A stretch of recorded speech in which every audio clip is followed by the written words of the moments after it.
My name is Deogracious Katongole. I do serve here at Adonis Musati project as the Peer Support Group Program Coordinator. Many refugees that come from many countries, obviously. We talk about Somalia, we talk about DRC, we're talking about Rwanda, Burundi, and some people from Malawi, some people from Zimbabwe. All of these people face different challenges in their lives on their way here. So all those things put people in a place of stress and trauma, and one cannot just forget about it and expect people to simply get into South Africa and live a normal life as anyone else. So Adonis Musati project realized that actually the best way to help people to get on their feet was to actually assist them in the mental health cycle, because that's the area where many people were struggling.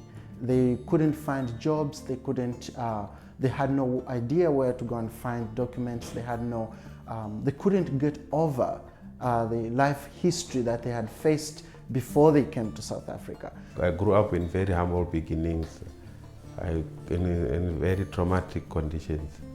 So it's really helping me in my self-confidence, my self-esteem. These people have been resilient. So therefore, to create another group of people who are going to be able to be resilient, you need an example. When you've lost hope, the only hope someone who can instill hope in you is someone who's actually experienced what you've gone through. So for that reason, it's vital, very, very crucial for us to get people who've been through the same process to actually help someone else to get there. When we got there in the morning, first of all, we'd interact, we'd talk, discuss. If we've got kids, we would have a babysitter who will be taking care of the kids. Then after that, they will introduce the topic, we discuss about the topic. And then after that, we finish. They'll just ask some questions. Every week, all the subjects, among 9-10 subjects, they were all very important. It's really difficult to put one apart. I loved communication and goal setting. They were my favorite because at first on communication, it was difficult for me to interact with the local people. My favorite is talking about challenges. I always want to talk about my life. And also there's another topic where we're talking about lost griefs. We understand, because as I say, we are lost in our identity, we are lost in our country, all this stuff. It's a loss, we have to let it go.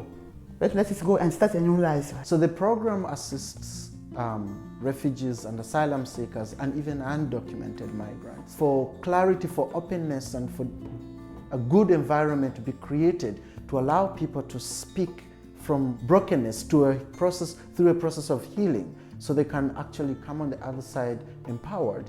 We separate the groups. Men have their own groups and women have their own groups. 6-7 countries represented in that one group. So, but when we started coming to the group, for once, we were men that was open. We were very free to you see, for the first time to see a grown man begin to cry. You understand what I'm saying? Because it was real. There is nothing to hide anymore.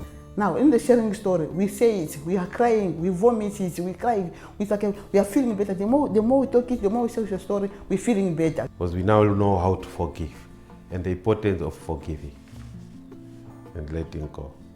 Before I went there, I had so many pain inside me, a lot of things that were happening, confusion, and we discussed a lot of things like life stories.